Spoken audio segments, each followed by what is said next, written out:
Night, Chapter 5. The summer was coming to an end. The Jewish year was nearly over. On the eve of Rosh Hashanah, the last day of that accursed year, the whole camp was electric with the tension which was in all our hearts. In spite of everything, this day was different from any other. The last day of the year. The word last rang very strangely. What if it were indeed the last day? They gave us our evening meal, a very thick soup, but no one touched it. We wanted to wait until after prayers. At the place of assembly, surrounded by the electrified barbed wire, thousands of silent Jews gathered, their faces stricken. Night was falling. Other prisoners continued to crowd in from every block, able suddenly to conquer time and space and submit both to their will. What are you, my God, I thought angrily, compared to this afflicted crowd, proclaiming to you their faith, their anger, their revolt? What does your greatness mean, Lord of the universe, in the face of all this weakness, this decomposition, and this decay?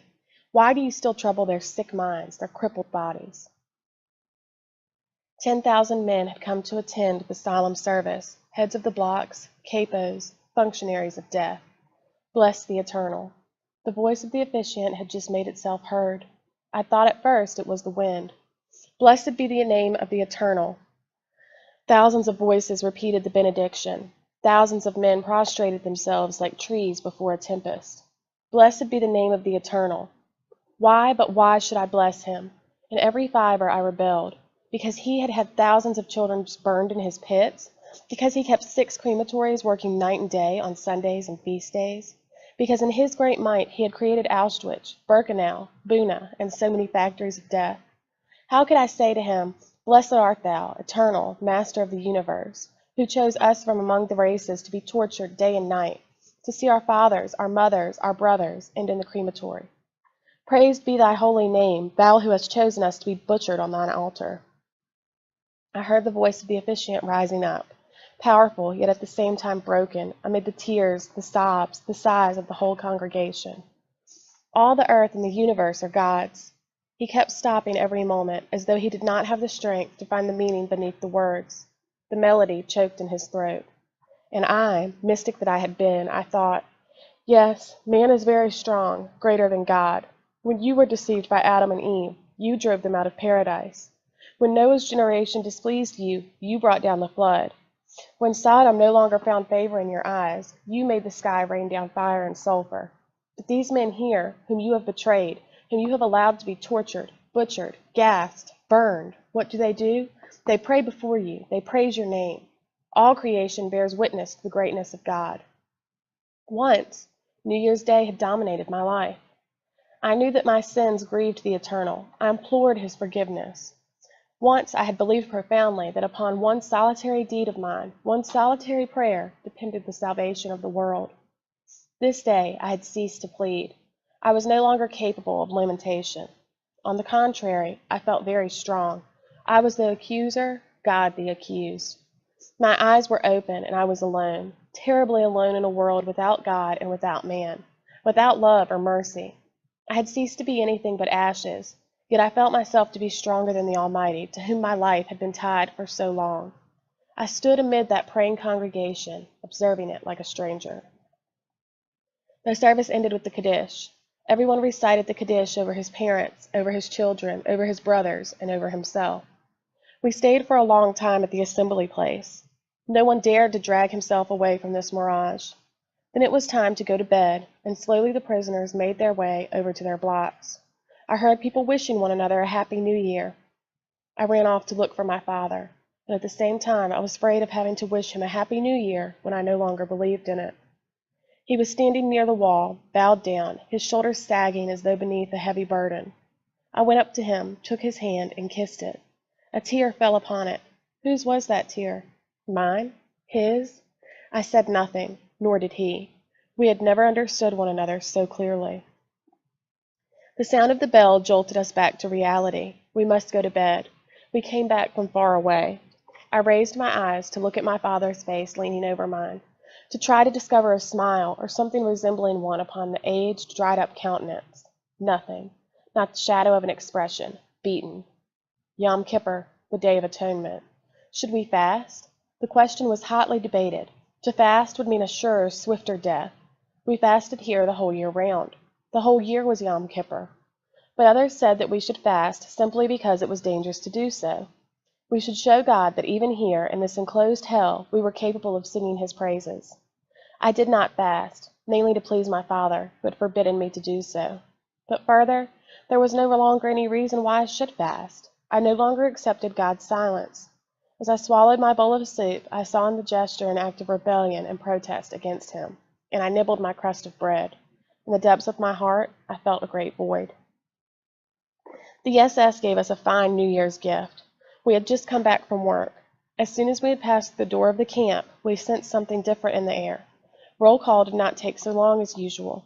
The evening soup was given out with great speed and swallowed down at once in anguish. I was no longer in the same block as my father.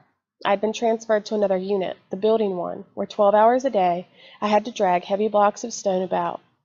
The head of my new block was a German Jew, small of stature, with piercing eyes. He told us that evening that no one would be allowed to go out after the evening soup. And soon a terrible word was circulating: selection. We knew what that meant. An SS man would examine us. Whenever he found a weak one, a Mussulman, as we called them, he would write his number down. Good for the crematory. After soup, we gathered together between the beds. The veteran said, "You're lucky to have been brought here so late. This camp is paradise today, compared with what it was like 2 years ago. Buna was a real hell then. There was no water, no blankets, less soup and bread. At night we slept almost naked, and it was below 30 degrees. The corpses were collected in hundreds every day. The work was hard. Today, this is a little paradise. The capos had orders to kill a certain number of prisoners every day, and every week, selection, a merciless selection. Yes, you're lucky." "Stop it, be quiet," I begged. "You can tell your stories tomorrow or on some other day." They burst out laughing. They were not veterans for nothing. "Are you scared? So were we scared, and there was plenty to be scared of in those days." The old men stayed in the corner, dumb, motionless, hunted. Some were praying. An hour's delay. In an hour we should know the verdict, death or a reprieve. And my father? Suddenly I remembered him. How would he pass the selection? He had aged so much. The head of our block had never been outside concentration camps since 1933. He had already been through all the slaughterhouses, all the factories of death. At about 9 o'clock he took up his position in our midst. "Achtung!" There was instant silence. Listen carefully to what I am going to say. For the first time I heard his voice quiver. "In a few moments the selection will begin. You must get completely undressed. Then one by one you go before the SS doctors. I hope you will all succeed in getting through, but you must help your own chances. Before you go into the next room, move about in some way so that you give yourselves a little color. Don't walk slowly, run. Run as if the devil were after you. Don't look at the SS. Run straight in front of you." He broke off for a moment, then added, "And the essential thing, don't be afraid." Here was a piece of advice we should have liked very much to be able to follow. I got undressed, leaving my clothes on the bed. There was no danger of anyone stealing them this evening. Tibby and Yossi, who had changed their unit at the same time as I had, came up to me and said, "Let's keep together. We shall be stronger." Yossi was murmuring something between his teeth. He must have been praying. I had never realized that Yossi was a believer. I had even always thought the reverse. Tibby was silent, very pale. All the prisoners in the block stood naked between the beds. This must be how one stands at the Last Judgment. "They're coming!" There were 3 SS officers standing round the notorious Dr. Mengel, who had received us at Birkenau. The head of the block, with an attempt at a smile, asked us, "Ready?" Yes, we were ready. So were the SS doctors. Dr. Mengel was holding a list in his hand, our numbers. He made a sign to the head of the block. "We can begin," as if this were a game. The first to go by were the officials of the block. Stubenalistet, capos, 4 men, all in perfect physical condition, of course. Then came the ordinary prisoner's turn. Dr. Mengel took stock of them from head to foot. Every now and then he wrote a number down.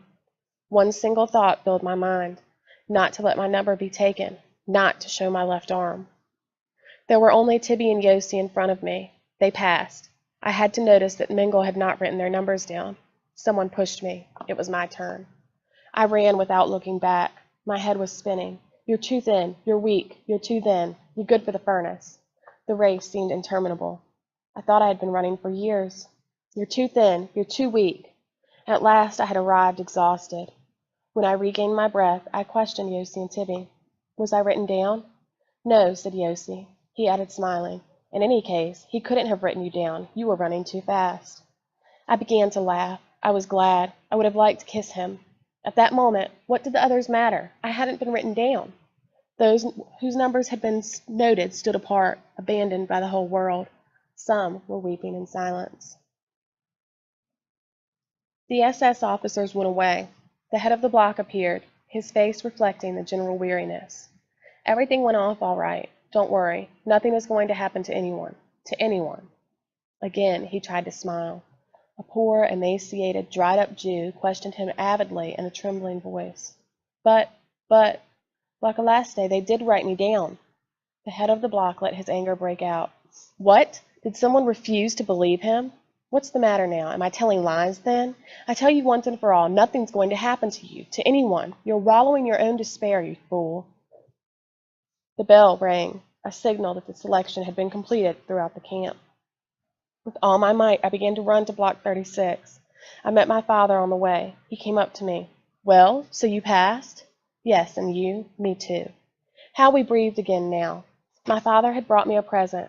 Half a ration of bread obtained in exchange for a piece of rubber found at the warehouse, which would do to sole a shoe. The bell. Already we must separate, go to bed. Everything was regulated by the bell. It gave me orders, and I automatically obeyed them. I hated it. Whenever I dreamed of a better world, I could only imagine a universe with no bells. Several days had elapsed. We no longer thought about the selection. We went to work as usual, loading heavy stones into railway wagons. Rations had become more meager. This was the only change. We had risen before dawn, as on every day. We had received the black coffee, the ration of bread. We were about to set out for the yard as usual. The head of the block arrived, running. Silence for a moment. I have a list of numbers here. I'm going to read them to you. Those whose numbers I call won't be going to work this morning. They'll stay behind in the camp. And in a soft voice, he read about 10 numbers. We had understood. These were the numbers chosen at the selection. Dr. Mingle had not forgotten. The head of the block went toward his room. 10 prisoners surrounded him, hanging onto his clothes. Save us! You promised! We want to go to the yard. We're strong enough to work. We're good workers. We can. We will. He tried to calm them, to reassure them about their fate, to explain to them the fact that they were staying behind in the camp did not mean much, had no tragic significance. After all, I stay here myself every day, he added. It was a somewhat feeble argument. He realized it, and without another word, went and shut himself up in his room. The bell had just rung. Warm up! It scarcely mattered now that the work was hard. The essential thing was to be as far away as possible from the block, from the crucible of death, from the center of hell. I saw my father running toward me. I became frightened all of a sudden. What's the matter? Out of breath, he could hardly open his mouth. Me too, me too. They told me to stay behind in the camp. They had written down his number without his being aware of it. What will happen? I asked in anguish. But it was he who tried to reassure me. It isn't certain yet. There's still a chance of escape. They're going to do another selection today, a decisive selection. I was silent. He felt that his time was short. He spoke quickly. He would have liked to say so many things. His speech grew confused, his voice choked. He knew that I would have to go in a few moments. He would have to stay behind alone, so very alone. Look, take this knife, he said to me. I don't need it any longer. It might be useful to you. And take this spoon as well. Don't sell them. Quickly, go on. Take what I'm giving you. The inheritance. Don't talk like that, Father. I felt that I would break into sobs. I don't want you to say that. Keep the spoon and knife. You need them as much as I do. We shall see each other again this evening, after work. He looked at me with his tired eyes, veiled with despair. He went on. I'm asking this of you. Take them. Do as I ask, my son. We have no time. Do as your father asks. Our capo yelled that we should start. The unit set out toward the camp gate. Left, right. I bit my lips. My father had stayed by the block, leaning against the wall. Then he began to run to catch up with us. Perhaps he had forgotten something he wanted to say to me, but we were marching too quickly. Left, right. We were already at the gate. They counted us to the din of military music. We were outside. The whole day, I wandered about as if sleepwalking. Now and then, Tibby and Yossi would throw me a brotherly word. The capo, too, tried to reassure me.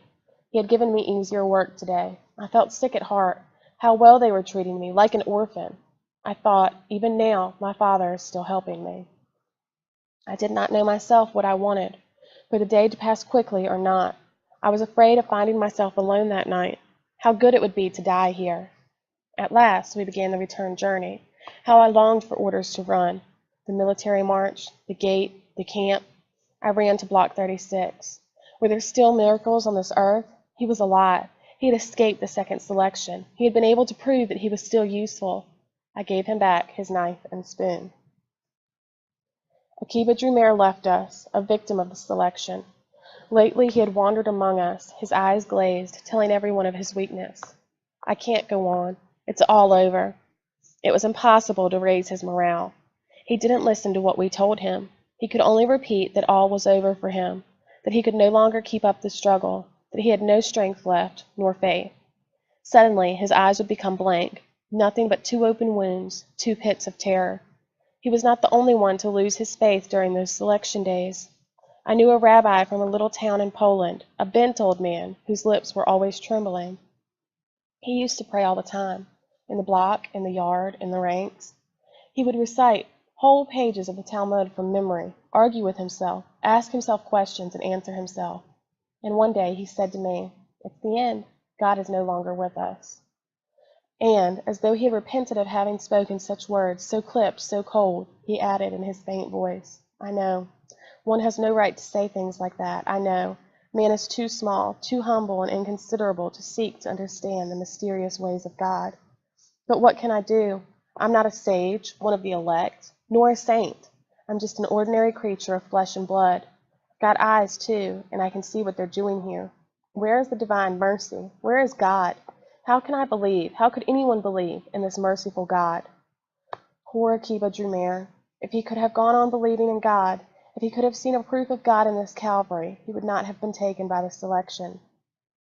But as soon as he felt the first cracks forming in his faith, he had lost his reason for struggling and had begun to die. When the selection came, he was condemned in advance, offering his own neck to the executioner. All he asked of us was, "In 3 days I shall no longer be here. Say the Kaddish for me." We promised him. In 3 days' time, when we saw the smoke rising from the chimney, we would think of him. 10 of us would gather together and hold a special service. All of his friends would say the Kaddish. Then he went off toward the hospital, his step steadier, not looking back. An ambulance was waiting to take him to Birkenau. These were terrible days. We received more blows than food. We were crushed with work. And 3 days after he had gone, we forgot to say the Kaddish. Winter had come. The days were short, and the nights had become almost unbearable. In the first hours of dawn, the icy wind cut us like a whip. We were given winter clothes, slightly thicker striped shirts. The veterans found in this a new source of derision. "Now you'll really be getting a taste of the camp." We left for work as usual, our bodies frozen. The stones were so cold that it seemed as though our hands would be glued to them if we touched them, but you get used to anything. On Christmas and New Year's Day, there was no work. We were allowed a slightly thicker soup. Toward the middle of January, my right foot began to swell because of the cold. I was unable to put it on the ground. I went to have it examined. The doctor, a great Jewish doctor, a prisoner like ourselves, was quite definite. I must have an operation. If we waited, the toes, and perhaps the whole leg, would have to be amputated. This was the last straw, but I had no choice. The doctor had decided on an operation, and there was no discussing it. I was even glad that it was he who had made the decision. They put me into a bed with white sheets. I had forgotten that people slept in sheets. The hospital was not bad at all. We were given good bread and thicker soup. No more bell, no more roll call, no more work. Now and then I was able to send a bit of bread to my father. Near me lay a Hungarian Jew who had been struck down with dysentery, skin and bone, with dead eyes. I could only hear his voice. It was the sole indication that he was alive. Where did he get the strength to talk? "You mustn't rejoice too soon, my boy. There's selection here too, more often than outside. Germany doesn't need sick Jews. Germany doesn't need me. When the next transport comes, you'll have a new neighbor. So listen to me and take my advice. Get out of the hospital before the next selection." These words, which came from under the ground, from a faceless shape, filled me with terror. It was indeed true that the hospital was very small, and that if new invalids arrived in the next few days, room would have to be found for them. But perhaps my faceless neighbor, fearing that he would be among the first victims, simply wanted to drive me away, to free my bed in order to give himself a chance to survive. Perhaps he just wanted to frighten me. Yet, what if he were telling the truth? I decided to await events. The doctor came to tell me that the operation would be the next day. "Don't be afraid," he added. "Everything will be all right." At 10 o'clock in the morning, they took me into the operating room. My doctor was there. I took comfort from this. I felt that nothing serious could happen while he was there. There was balm in every word he spoke, and every glance he gave me held a message of hope. "It will hurt you a bit," he said, "but that will pass." The operation lasted an hour. They had not put me to sleep. I kept my eyes fixed upon my doctor. Then I felt myself go under. When I came round, opening my eyes, I could see nothing at first but a great whiteness, my sheets. Then I noticed the face of my doctor bending over me. "Everything went off well. You're brave, my boy. We are going to stay here for 2 weeks. Rest comfortably, and it will be over. You'll eat well and relax your body and your nerves." I could only follow the movements of his lips. I scarcely understood what he was saying, but the murmur of his voice did me good. Suddenly a cold sweat broke out on my forehead. I could not feel my leg. Had they amputated it? "Doctor," I stammered. "Doctor." "What's the matter, son?" I lacked the courage to ask him the question. "Doctor, I'm thirsty." He had brought water to me. He was smiling. He was getting ready to go and visit the other patients. "Doctor." "What?" "Shall I still be able to use my leg?" He was no longer smiling. I was very frightened. He said, "Do you trust me, my boy?" "I trust you absolutely, doctor." "Well then, listen to me. You'll be completely recovered in a fortnight. You'll be able to walk like anyone else. The sole of your foot was full of pus. We just had to open the swelling. You haven't had your leg amputated. You'll see. In a fortnight's time, you'll be walking about like everyone else." I had only a fortnight to wait. 2 days after my operation, there was a rumor going round the camp that the front had suddenly drawn near. The Red Army, they said, was advancing on Buna. It was only a matter of hours now. We were already accustomed to rumors of this kind. It was not the first time a false prophet had foretold to us peace on earth, negotiations with the Red Cross for our release, or other false rumors. And often we believed them. It was an injection of morphine. But this time these prophecies seemed more solid. During these last few nights we had heard the gun from the distance. My neighbor, the faceless one, said, "Don't let yourself be fooled with illusions. Hitler has made it very clear that he will annihilate all the Jews before the clock strikes 12, before they can hear the last stroke." I burst out, "What does it matter to you? Do we have to regard Hitler as a prophet?" His glazed, faded eyes looked at me. At last, he said in a weary voice, "Got more faith in Hitler than in anyone else. He's the only one who's kept his promises, all his promises, to the Jewish people." At 4 o'clock on the afternoon of the same day, as usual, the bell summoned all the heads of the blocks to go and report. They came back shattered. They could only just open their lips enough to say the word, evacuation. The camp was to be emptied, and we were to be sent farther back. Where to? To somewhere right in the depths of Germany, to other camps. There was no shortage of them. When? Tomorrow evening. Perhaps the Russians will arrive first. Perhaps. We knew perfectly well that they would not. The camp had become a hive. People ran about, shouting at one another. In all the blocks, preparations for the journey were going on. I had forgotten about my bad foot. A doctor came into the room and announced, "Tomorrow, immediately after nightfall, the camp will set out, block after block. Patients will stay in the infirmary. They will not be evacuated." This news made us think. Were the SS going to leave hundreds of prisoners to strut about in the hospital blocks, waiting for their liberators? Were they going to let the Jews hear the 12th stroke sound?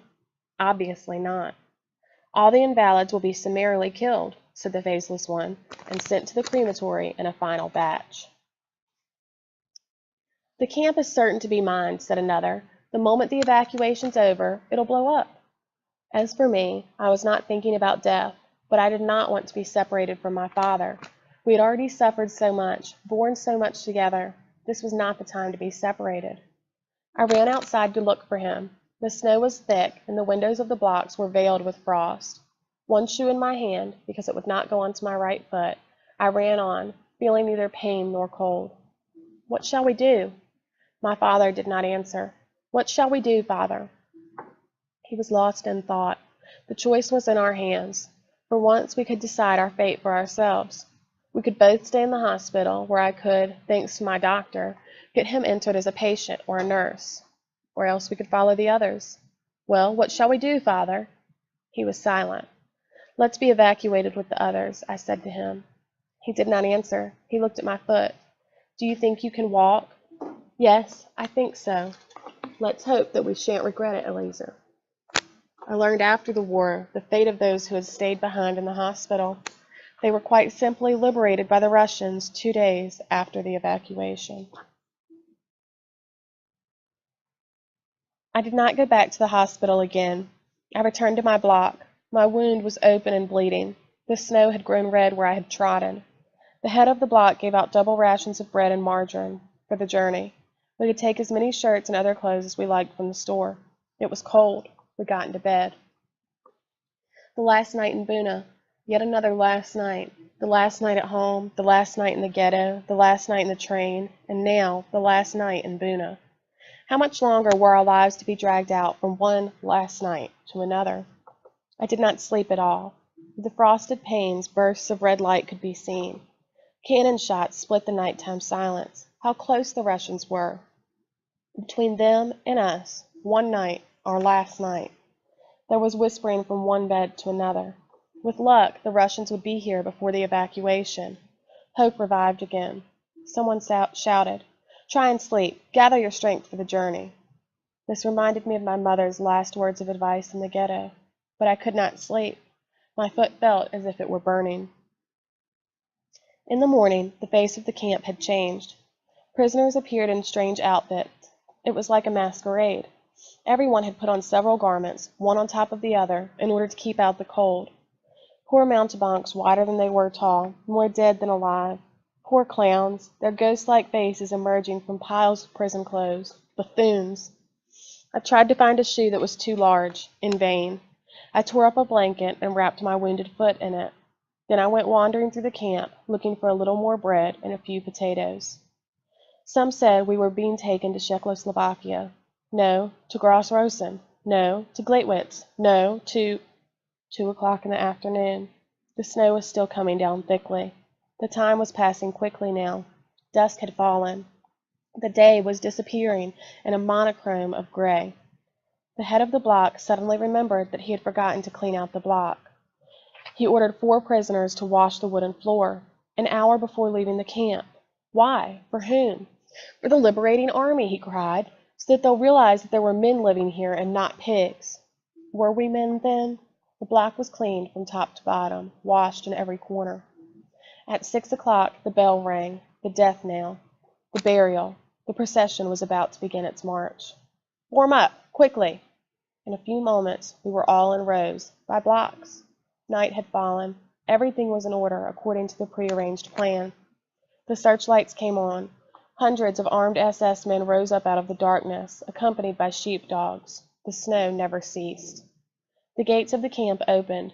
It seemed that an even darker night was waiting for us on the other side. The first blocks began to march. We waited. We had to wait for the departure of the 56 blocks who came before us. It was very cold. In my pocket I had 2 pieces of bread. With how much pleasure I could have eaten them, but I was not allowed to. Not yet. Our turn was coming. Block 53. Block 55. Block 57. Forward march. It snowed relentlessly.